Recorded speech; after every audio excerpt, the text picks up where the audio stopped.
frustration, Mr. Chair. Salamat po. Mr. Chair. Senator, Mr. Balbuena, you want to interject? Ba't ka aalis kung frustrated ka? Wala kang sagot na nakuha. Ha? Bakit ayaw? Eh, kanina pang ilang oras sa tayo. Wait, mga kababayan. Si Marcoleta po, mga kababayan, napa-workout o kumbaga umalis siya dun sa kanyang upon, mga kababayan. So ating panoorin to kung ano nga ba talaga yung buong katotohanan nito o kwento. Eh, dito wala pa rin Mr. sagot. Chair. Senator Salamat, Chair. Ako po ang pinakamahirap ang kalagayan dito eh.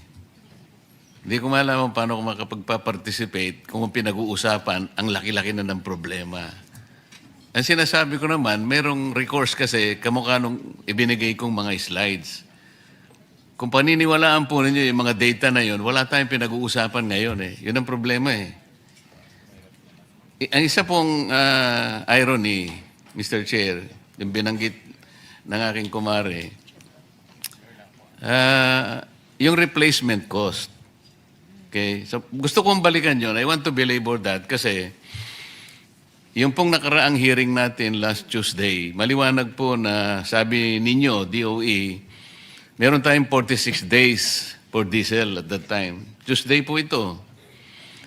Sa kerosene naman, meron tayong 53 days. Ang pinag-uusapan natin doon, after 15 days, mula nung sabihin ng Pangulo na meron tayong 50 to 60 days inventory, biglang pumalo sa 110 pesos per liter. Ngayon, sabi nyo kanina, meron kayong monitoring function under RA 8479. Pwede rin yung gamitin yung EO 839. Meron kayong pwedeng gawin na mag-issue ng SOCOS order. Ano po yung una nyong ginawa? Tinignan nyo ba kung anong basis nung 110? Iyon po yung gusto kong balikan eh. O bigla na lang kayong naniwala, hindi kayo nag-validate.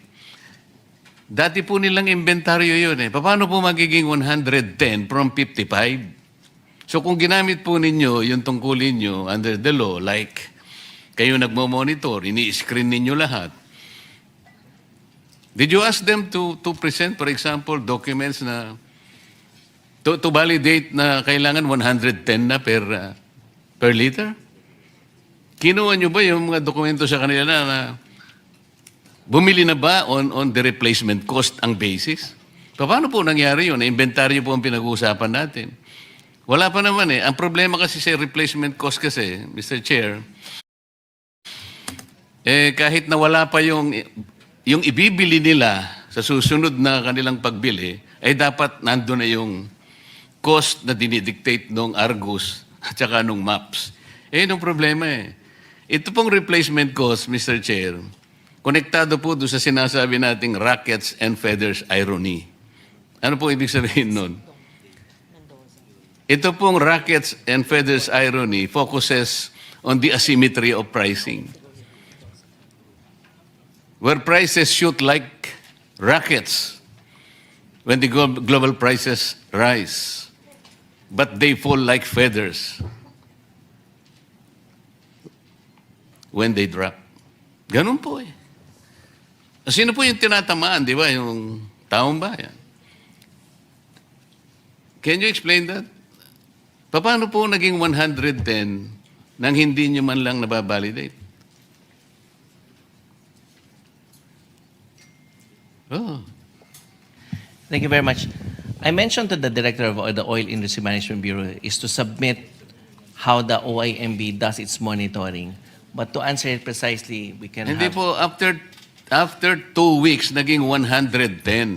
So did you confirm that? Did you validate that na talagang bumili sila at 110 pesos per liter? O ginamit pa lang nila yung kanilang inventory because at that time, meron pa silang 46 days for diesel and 53 days for gasoline. Mr. Chair, because we always have the cyclic differential cost Mahihirapan ka dyan application. pagka dyan ka tumira eh. Ganito sinasabi ko. Meron pa silang inventaryo. Yeah. You take note, 46 days pa. Last hearing ito eh. Ibig sabihin, andun pa yung binili nila sa dating Correct. presyo. Ngayon, after 2 weeks, bigla nilang sumirit. Sabi nga nila. Yeah. 110. Na ngayon, nag-a-average na ng 126. Paano nyo minonitor? Paano nyo binalidate na totoo yun? Samantalang ang ginagamit pa nila ay inventaryo pa nila na binili doon sa dating presyo. Mr. Chair, because basically it's like saying that the diesel we consume is around 33 million liters per day. So mga 7 days po yan. At pag yan ho ang nabenta, they always, Hindi nga. the industry always... After 2 weeks ba, naubos na yung kagad ng inventaryo? 45... Hindi, yung dumadating pagka next week, Hindi, teka mo, ang puntahan muna natin yung inventaryo nila. After 2 weeks ba naubos ang inventaryo? Is that the assumption of DOE? no, it's Yung around pala, 7 days. saan binasa yung 110? That is the question. So, Mr. Chair, because they have to replenish again the 7 days. Yusek, hindi ka director. After 2 weeks, nandun pa yung inventaryo. Yes. Okay. Pero after 2 weeks, 110 na nga ang ginamit eh. So, inventaryo pa rin ang ginamit. How did you justify that? Because, Mr. Chair, yung binenta kasi na yun will have to be replaced right after next week. So, kinolekta ho yung amount. So, ang nangyari, ang nag-finance ang taong bayan. Hindi, sabihin mo, hindi yung... That's the way. Ulitin mo, yung sinabi Yeah. mo. So, Hindi, ulitin mo yung sinabi mo. yes, it's really Hindi, yung exactly. it's passed on to Oh, yan na the nga eh. consumers. Paano yung mga shareholders nila? Hindi sila gumagalaw? Ang taong bayan ang nagkakapitalize sa atin? Nandun pa yung inventaryo eh. Ito yung problema. Ngayon, hindi nyo ginagamit yung sinasabi ng batas na in periods of emergency, kayo ang gagawa ng paraan eh. As a matter of fact, pwede nyo i-take over eh. Hindi naman yun ang sinasuggest ng committee ito eh. We're all finding solutions to this. Pero itong mga questions nito, kasimple lang, hindi nyo man kayang sagutin. Mr. Chair, we would like to clarify that we are not here to dispute the business models of our oil companies. As a matter of fact, we are thankful for their sacrifices for this country. Kaya lang, it would appear that the business models are no longer responding to the crisis kung paniniwalaan natin yung binabanggit ninyong problema kinakarap natin. But until and unless we are able to validate yung data na pinresent ko kanina, we're almost 4 hours now since 10 o'clock in the morning, pwede nga yung vessel to tank eh. Gamitin nyo siguro Panamax vessel. Ang ano niyan siguro is about 100,000 metric tons per container. Poor public, coming from of allowing the oil company to be able to replace it on a weekly basis. Isara natin ang argumento. Did you check the oil companies? Kinuha nyo yung document? Kanino nila binili? Makikita nyo ba kung magkano binili? Did you check that? Have you done that? Not in that Paano mo sasabihin ngayon? Katungkulan nyo ngayon eh. If you are screening, if you are monitoring, okay, sabihin na natin replacement cost. Ali kayo mga kaibigan.